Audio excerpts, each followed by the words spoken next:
liyayikhetha igumgedlela inkosi enkulu uBhombela isitimela samampondo baba omkhulu phakathi amen. Phela sichazile ukuthi iminyaka ababeyiqalela kuyo ukuzalwa kwakhe yena nomntwana lona awayebizwa ngoShembe bathi kwakulapha ko-1865, kanti impi yasesandlwana yona yaqala ngo-1879. Ilapho lo mntwana khona wayeseneminyaka ecela khona lapha ko-15, ebhizi eqeqeshwa yilelizwi leli elikhuluma emoyeni elingabonakali. Limthole kahle lelizwi leli, limtholela emahlane. Useze wakujwayela naye ukuthandaza kuso lesi siguqo sakhe asikhonjiswe yilo lelizwi.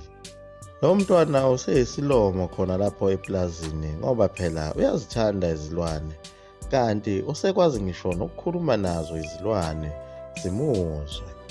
Uma nje ezobophela inkoma ejokeni uvele ayibize ngegama ayifake ejokeni, kanti nawo futhi amahashi uyakwazi ukuxhumana nawo.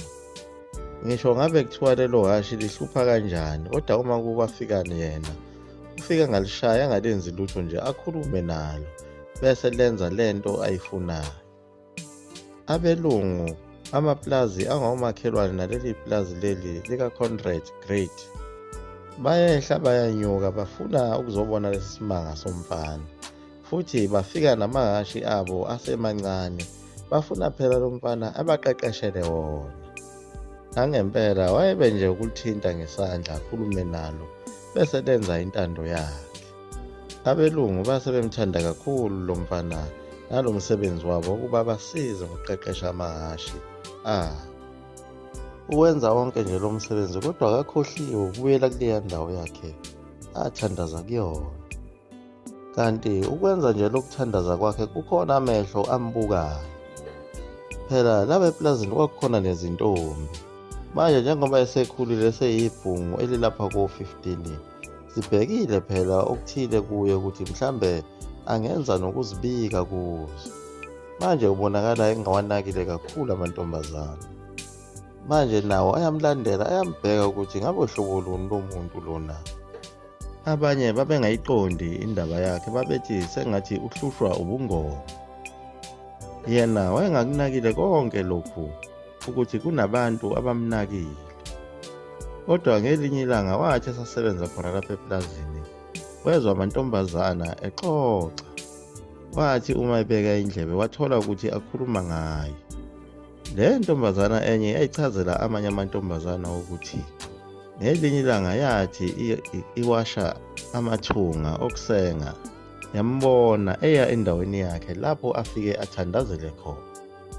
Yamcasula kakhulu lento lo mntwana onguShembe. Yabe isimdina kakhulu le ndaba. Wabona ukuthi kanti uyabonakala uma ekhuluma noNkulunkulu kuleya ndawo. Phela kwakusedwaleni lapho ayethandaza khona kuseduzane nechibi lapho le ntombi eyayiwasha khona lamathunga okusengela. Wabe seyishintsha-ke le ndawo. Wayethi uma sekubuye izinkomo athandazele phakathi esibayeni phakathi nazo izinkomo, ngoba lento yakhe yayiyimfihlo engathandi ukuba abantu beyazi, ngoba phela izoba mningi imibuzo ngokuthi yini lento osukukhuluma nayo nokuthi yini lento osukuyenza phakathi nesibaya. Bese kuqala izinkinga. Kwathi ngelinye ilanga esaqhubeka nayo le mithandazo yakhe ayenzayo kwabe sekuba khona ukuduma kwezulu okusabisayo.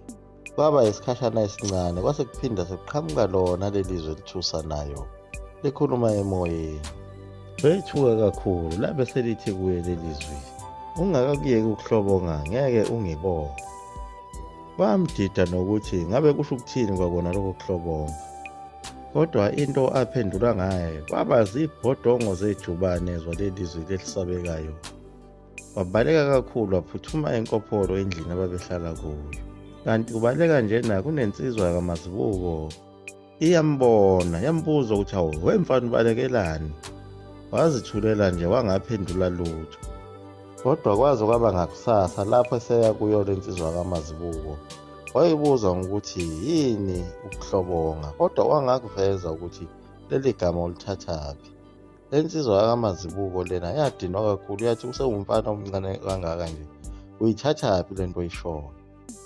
Kodwa ngakusasa insizwa kaMazibuko yambiza yabe isiyamtshela ukuthi kuyini ukuhloboka.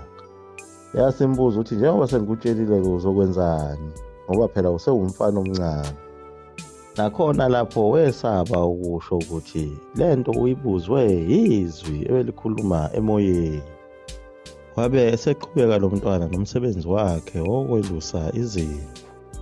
Ekweluseni kwakhe izimvu wafikelwa indlala. Phela ngaleli langa izimvu wayezilusa egudla khona lapha eduzane nayo indlu yomlungu. Wayeseduzane nensimu yamampentshisi.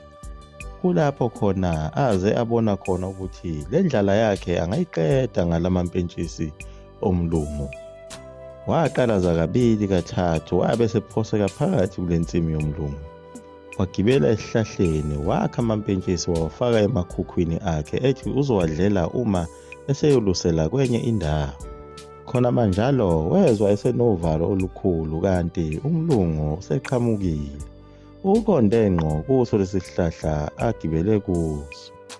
Phela amabhunu lawo ayengafune lutho ngomuntu ontshontsha ukudla kwawo, ayengakubulala nokukubulala. Wayeqhaqhazela kakhulu kunyakaza ngisho isihlahla. Wafika lo mlungu wama ngaphansi kwaso lesihlahla. Lase likhuluma futhi lelizwi kuye emoyeni lathi ungambheki umlungu, buka mina, bheka phezulu. Wama umlungu ngaphansi kwalesi sihlahla wasonga wathi noze ngimthole umuntu odlala amampentshisi ami ngiyombulala nya. Kodwa emva kwalokho akambonanga lo mntwana, wabe esesuka lapho umlungu esehamba. Wasala wehla waseqhubeka nomsebenzi wakhe wokwelusa izimvu. Wahamba wazidlela amampentshisi lena ehlanzeni. Waze wafikelwa ubuthongo. Ebuthongweni bakhe kuyilapho khona elafika khona lelizwi lathi ubonile ukuba ngosindisile olakeni lomlungu, kodwa lento oyenzile ungaphinde uyenze. Kuyilapho wayeselijwayele khona lelizwi leli esekwazi ukuliqonda kahle uma likhuluma. Novalo lakhe lwaselithanda ukwehla uma kukhuluma lelizwi. Kwaze kwafika isikhathi sokuba ahambe abuyele ekhaya umsebenzi esewuqedile. Ngakusasa umayekisa wamthuma ukuba ahambe ayolanda amahashi. Wafika wawathola amahashi esesendleleni ebuyayo egibele elinye lawo lamahashi. Wabona ihashi selima. Kubonakala ukuthi ungathi kukhona umuntu ophambi kwalo kodwa ungabonakali. Wabe esekukhuluma futhi lona lelizwi limtshela ngomunye futhi umthetho lithi kuye ungagani. Wadideka ukuthi lisho ukuthini malithi ungagani ekubeni yena eyindoda. Futhi ngalesi sikhathi wayengakabi nayo ngisho intombi. Kodwa izinsizwa ayihlala nazo zazivele seziqonyile. Ekukhuleni kwakhe lo mntwana akazange abahluphe ngalutho abazali bakhe. Phela ukuhloko ngaloko kwakushiwo yilela lizwi. Yikho lokho sekwenzeka kulesi sikhathi sanamhlanje ukuthi ulale nomuntu ningashadanga, ningalobolele. Leli lizwi likaNkulunkulu elibhizi lokhu limqeqesha ngezinto, limqeqesha njena impi kwaZulu kushunqa uthuli, ubhokobhoko bomba imbayi, iyasha inkokho kudilika intaba. Phela le mpi yasesandlwana eyayiprofithwe uyena uNhliziyo kwaphela iminyaka ethi ayibe yisihlanu yabe isiyaqala.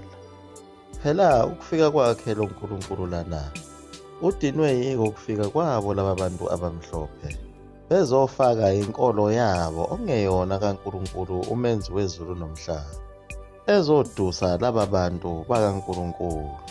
Isona isizathu esahlupha kakhulu uNkulunkulu ukuba asuke lapho ayezihlalele khona eze azofika kulelizwe lase-Free State ezoqeqesha lo mntwana.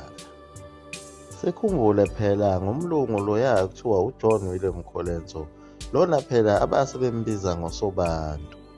Asazi noma wayesezizwile yini izindaba zesimanga salo mntwana ozelwe. Njengoba phela loya mlungu kuthiwa usobantu wayesebajikele abelungu bakubo ababefike naye bezimishini, esebona ukuthi njengoba befike nale nkolo bazokhohlisa isizwe sikaNkulunkulu esiphila impilo engcwele. Liyaguqa lapho igumgedlela, umzukulu wamafutha omkhovu, uDu intombi nesoka, phakade. Amen.